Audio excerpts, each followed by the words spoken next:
Well, did anybody live their life this last week with a passion to finish their course? Or did they desire a passion to be in God's perfect will?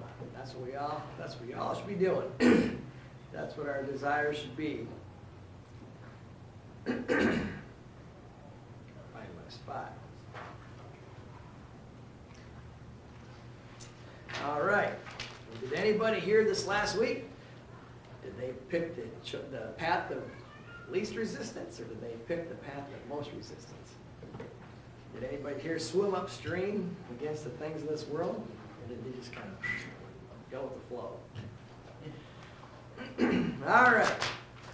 Well, last week we were talking about culture and how the world kind of goes for the easy path. And we were talking about as God's people, we ought to desire to be in God's will. We ought to desire to be to searching for God's will, moving forward with courage and with passion to serve Him.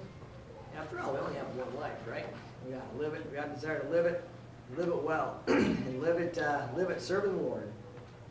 We talked about some things that hold us back. There was 5 things we listed that kind of can hold us back. And what were those 5 things? Immaturity, responsibility, rebellion, ignorance. Folly. Yep. Good job. Anyway, so we ought to desire to not be found in these things, but found in the things that would give us a life of significance. We ought to desire to seek a life of significance. We ought to seek the greatest gifts that God offers us and offers to us, and the rewards of a faithful steward. And as we go through our adulthood, and as we go through life, we ought to desire a passion for God, a passion for God's perfect will, and a passion to finish our course.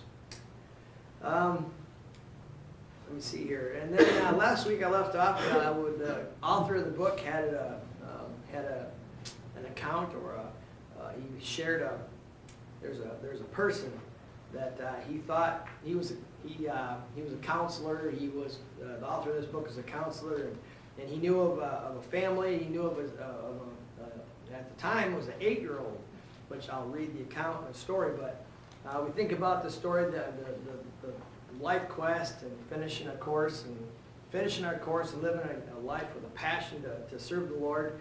The author of the book shares this account of this young man, or this at the time an 8-year-old. That lived out the principles that we've been studying in this book, is the way he put it. But he embraced the principles that we've been studying and talking about, and he lived them to their fullest. And his name was Edward. His name was Edward Bordell. He was an 8-year-old, and this story, the book was written, and at this time, this 8-year-old, he was 8 back in 1995. This book was written, I think, about 2000 or something like that, if I looked at the calendar. About the 2000s when the book was written. But him and his family, they had moved to Costa Rica for missionaries. And later in the year, after a series of health struggles and tests, he was diagnosed with leukemia.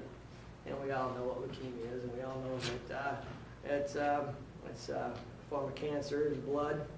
And, but immediately the family returned to North California for medical treatments. And by a miraculous answer to prayer, Edward was accepted to treatment to Stanford Medical Center in Palo Alto, California. Is that right? Did I pronounce that right? Thank you, my pronunciation advisor. Thank you.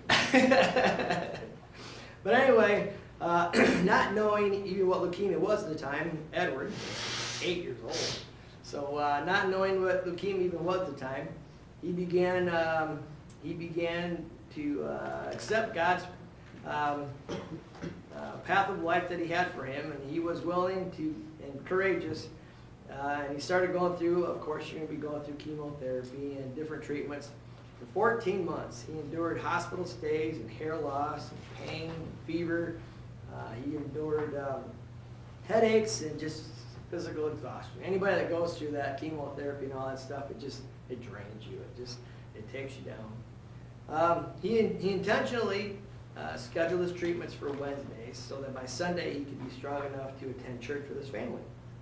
And then even at 8 years old, Edward loved God and passionately desired to trust Him with his future and upcoming time. So 14 months later, Edward's cancer treatments were completed, and he had gone into remission. And the family were able to return to the mission field, where he continued to receive treatments and be with the family on the mission field. The doctors told him, and most everybody that goes through cancer, you're kind of looking for a 5-year mark. You're looking for 5 years, and then hopefully after 5 years, if you can be cancer-free, they say it's gone into remission. So as he left, he was told that they were looking for 5 years that he would be able to be in remission, and that then he would be in the clear. But he said as he was going, or the story goes that as he was going, the cancer had not given him any problems, and then they had returned back to the mission field, and Edward trusted in God, and his relationship began to grow stronger. Let me see here. And his desire was to be in God's will. And each one of us who have to desire to be in God's will, and whatever that would be for us. He accepted the fact that he had been sick, but him and his family, they were back in the mission field, and Edward and his family were prayerfully and hopefully hoping that as January 2000, I've been 5 years, as January 2000 approached, now Edward was 13 years old, and he was attending a teen camp, and he was in Costa Rica, but he wasn't feeling well. He was at a teen camp, and he started not feeling good. His bones ached, his walking was difficult, running, he hurt when he ran, and he knew in his heart that the cancer had returned. So without saying much to his family about how he felt, he determined to enjoy the camp. He had a feeling that this would be the last youth activity he'd be able to enjoy, and he wanted to enjoy it to its fullest. So in the words of his father, he pushed himself to enjoy the limits and to enjoy it to the best of his ability. Has you the thought that he says that at 13 years of age, Edward had passion to enjoy and savor life, and he valued every day and every moment and every opportunity since 1995, and he recognized it as a gift. Do we, in our lives, recognize life as a gift of God? We think about the things that we have, and it's so easy to get tied up in the world and tied up in everything that's going on. So, but at a young age, he was able to determine and know that every day he had was a gift and not take it for granted. So, he recognized this as a gift, and he recognized God as the giver. So as we go through life, we need to remember that everything that happens, everything that goes on, sometimes it's good, sometimes it's bad, but it's always what God gives us. So we ought to appreciate it. And we ought to look, whatever the situation is, look and see what God is trying to teach us, or trying to get us to learn or understand. And maybe we won't even understand everything at the time, but there'll be a day when we come and we finish our course, we'll understand. It'll be revealed to us. So anyway, he went to the camp. He enjoyed the camp, and he a few days later they went back to the States for some more medical tests and different things, and the cancer had returned. And when the cancer returned, the protocol was to begin aggressive 2-year treatments that would hopefully drive the cancer back into remission. But the doctors didn't give him much hope, in the sense that where he was at, it wasn't likely that he was going to recover. So for 2 more years, Edward went through aggressive chemo treatments, and which brought on physical, emotional, and spiritual struggle. But he also endured enormous physical pain, again, hair loss, all the sleepless nights, and dozens of different discomforts that a person goes through when they're going through chemotherapy and such. But the question is, what did Edwards do in this time? He was at this time now, he's 13 years old. What did he do? What do you suppose he did? Do you suppose he had the sob stories of why me? What do you suppose he did? Well, we can take a look at this, and his life, even though becoming, tremendously hard and emotionally unpredictable, Edwards trusted in God. When his life was unpredictable and painful and exhausting, he chose a different path. We think about the beginning of our story, that little snake. He chose a path, and he hit the pavement, he hit the hot pavement, he went up in smoke. In our lives, we can choose the path of the world, and it kind of puts us in trouble, puts us in smoke. But Edwards, at 13 years old, he turned to the Lord. He answered the thought that though his body was weak and his sickness was severe, his heart was just fine. He knew that God, he knew God, and his heart trusted God, and his heart clung to God during the darkest hours of life. So let's take a moment. We're going to go to 2 Chronicles. It's our text verse. We're going to read 2 Chronicles 16.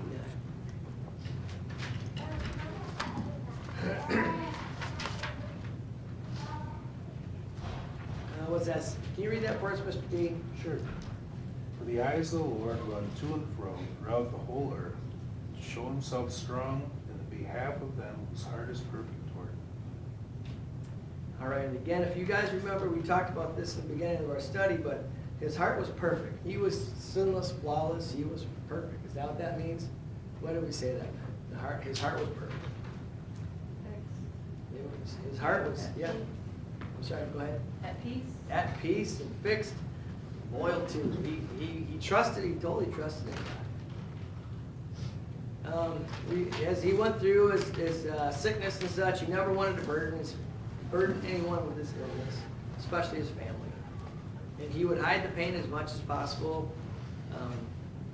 And just like any other teenager, he wanted to do things and have fun doing things, but his life, he was, how do you want to say it? He wasn't able to do those things. He was going through treatments and such. He wasn't able to play baseball or soccer or whatever, but he was in the hospital. And in his downtime, what did he do? Played video games.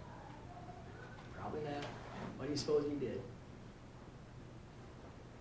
Well, he trusted in the Lord, and he was looking to the Lord at 13 years old. What do you suppose he was doing? Telling people of him, Lord. Yeah, he was actually, ministering to people, talking to people, reading his Bible, because he couldn't be out playing and doing things. And I knew this was going to be hard, because I'm probably going to step off of it. Because I watched my dad go through it.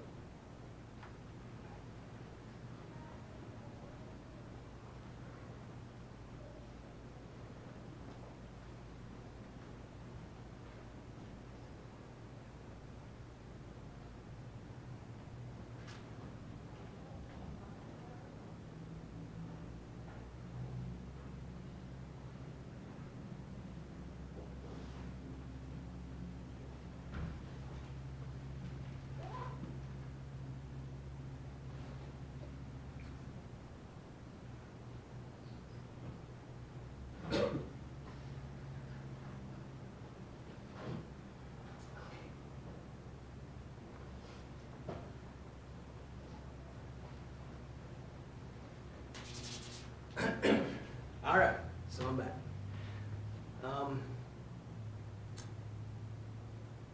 So anyway, but he turned around, and as we went through this, he never wanted his family to know. He hid the pain as much as possible. Obviously, he was a fun-loving teenager that didn't like the idea of being the center of attention.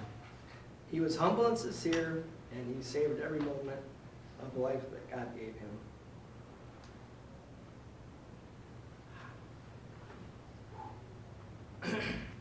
So, because he couldn't sleep at night, he chose to battle cancer alone with God during the night hours.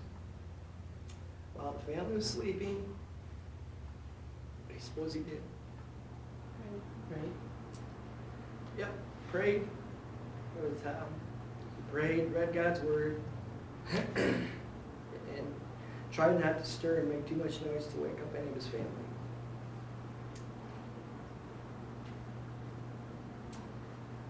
So during the night hours, he would spend time talking to God, reading his word. And I hazard thought that while most kids his age were over dosing and fun, playing with video games and watching TV, Edward was overdosing on God. Talking to him at night, alone in his alone time, discovering a strength that God can only give. So, and when the sun came up each day, his soul struggled to set aside his pains and discomfort so he could minister to his family. He gave himself to others. He made every effort to be happy, entertaining, encouraging.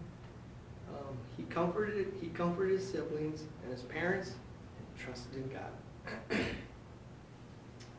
So here's the thought that by August 2002, Edward's 15th birthday had come and gone, and his body became undeniably weak, but his heart had grown unbelievably strong. And why did his heart grow strong? His trust was in the Lord. His trust was in the Lord. He looked to the Lord. He didn't find strength in himself. He didn't find strength in anything.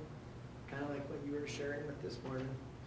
Not trusting, not being relying on the government or anything, but relying on God. Love God. Guys, there's the thought that you can't spend that much time with God without growing strong and deep in His grace. Kind of reminds me of Grandma Pace too. In those. The doctors are looking at her and she's happy. Think of Brother Warren. Sure, I got some Kleenex. All of a sudden, it got really hot too. Man. Thank you, Jen. All right, so he grew strong and deep in God's grace. The doctors and psychologists had basically stopped trying to counsel him because Ed was up counseling them all the time. They didn't understand where his strength came from. And as God's people, we should have that kind of reflection on people. Or we should look like that to other people. When times get tough and things happen, we should be known as one that goes to the Lord and looks to the Lord and trusts in the Lord and finds their strength and grace from Him. But becoming increasingly weaker, Edward decided it would be easiest on his family if he was checked into the hospital. No one stopped praying for a miracle though, and everyone knew that God could heal Edward if He chose. But Edward was not afraid of the outcome that could be, as far as his dying if he shouldn't be healed. But with great courage, he made this statement that on Saturday.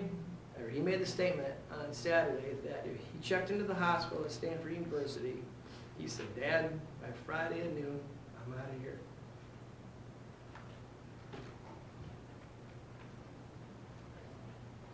So he said, "By Friday, I'm out of here. I'm either out of here flying on eagle's wings or walking out of my shoes."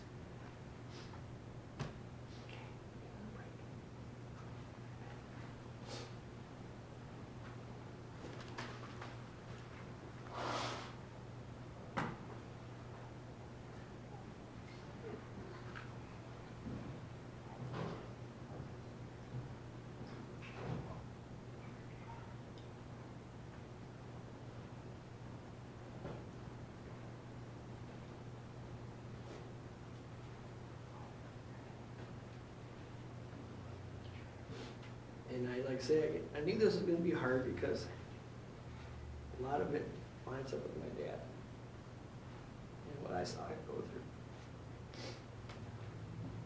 I almost wanted to skip. Okay,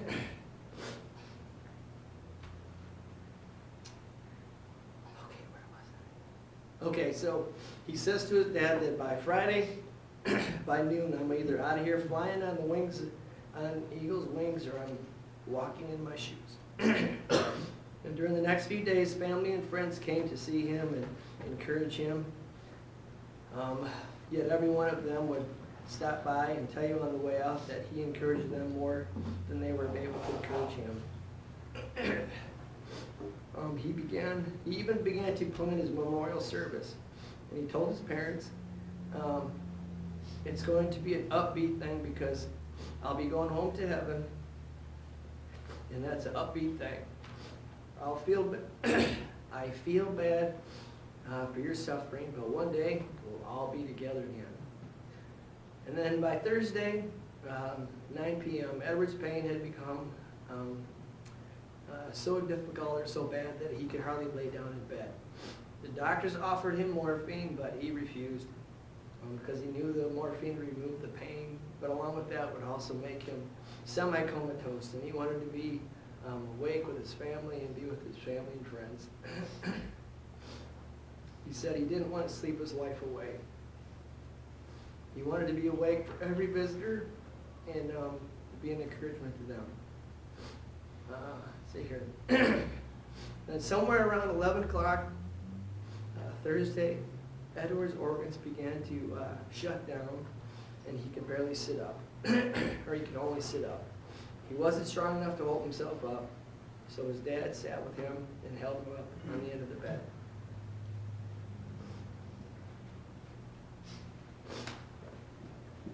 So together they prayed, they sang songs with one another and the family, and then sometime during that night, Edward's communications were able to just be groans and just breathing and stuff like that.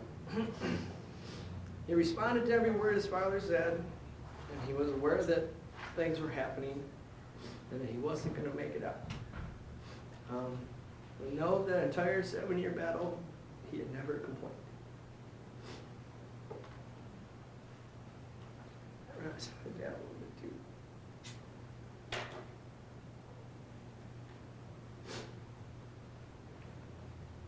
All right.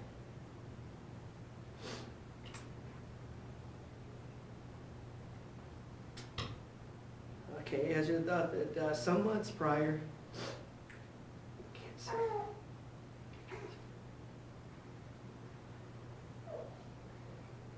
Okay, some months prior, during one of his last nights with God, he had chose a life verse. Let's look at the verse he chose was Nahum 1:7. And I'll ask God, yes, Janet, would you read that, please? The Lord is good, a stronghold in the day of trouble, and he knoweth them that trust in him. So even at 15 years old, Edward's trust was in the Lord. Edward, he rested in his earthly father for physical strength at the side of the bed, but he rested on his heavenly Father for spiritual strength.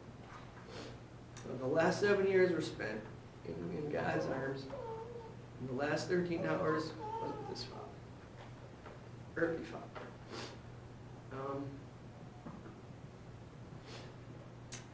Sometimes during the night, he told Dad to take care of Mom, even as Christ did from the cross, seeing her take care of the others. The sun rose Friday morning. Edward's deadline for leaving the hospital was hours away. He was still being held by his father. He was mostly in and out of consciousness. And as the hour approached, Ed Sr. felt it best to pray. He called his pastor in, and they prayed together. And they asked for the Lord to do his will, and Edward was taken home.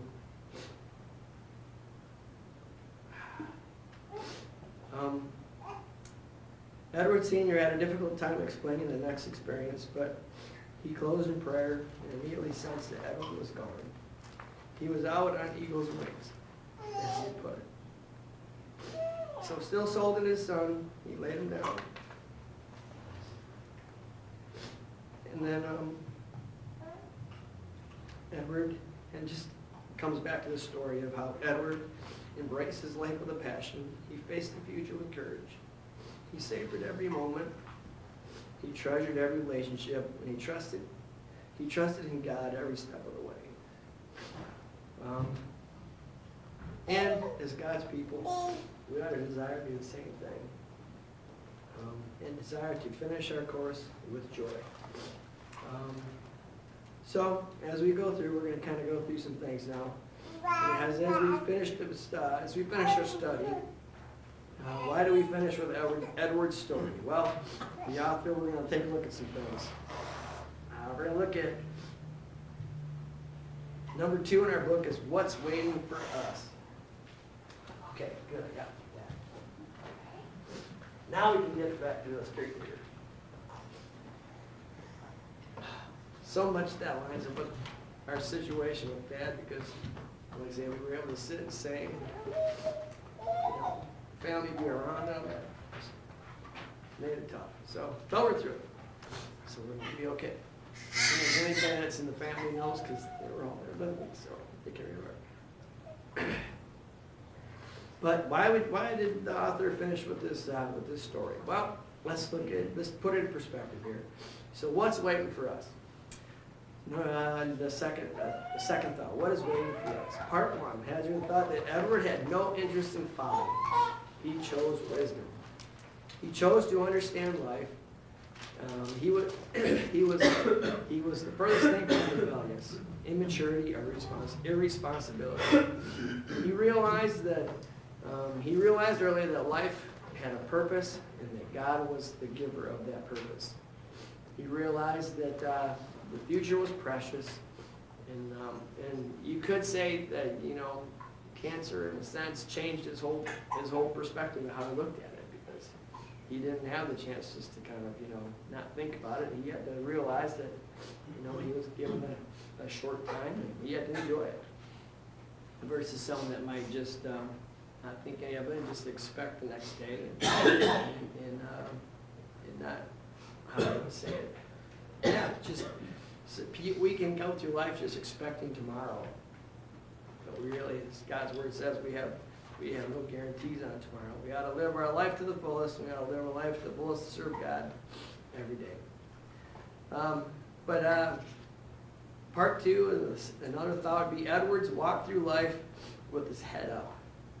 He lived for eternal rewards, and he savored every small thing as an awesome gift from God. And he made his life count. You think about some of these kids, and there's a lot of kids in different children's hospitals and such that that's all they know is, that's all they know is being unhealthy, and they know is being in the hospital, and they go through it, and they got their chin up, and they keep going, and they don't complain.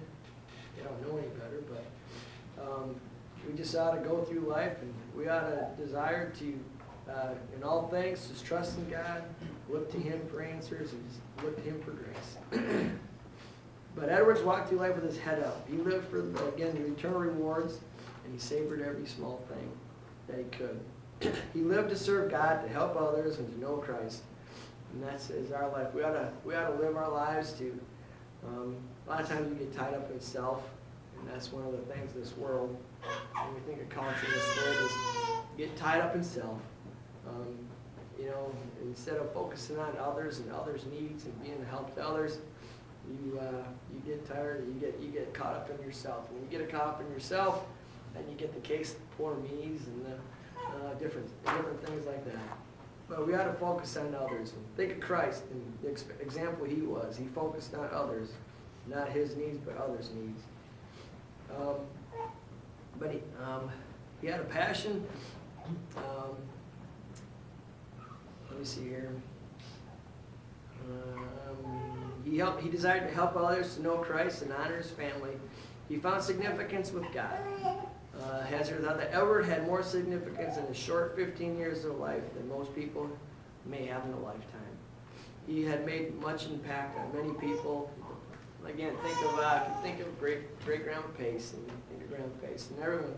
They just they had an impact on those around them. Others saw the peace that they had, and it made an impact on those in the hospital and those that would come visit, and et cetera, et cetera. So, and then I guess that's probably a place we better stop because I don't have time to get through the rest. So what we're going to do is since we got through that part of it, it'll be better next week, hopefully it'll be a lot easier. But next week, we're gonna talk about getting from here to there is what we're gonna talk about. And then we'll go through the conclusion, and then I'll give you a chance to look at some of the questions, fill them in, and then Seth, we'll probably wrap things up next week.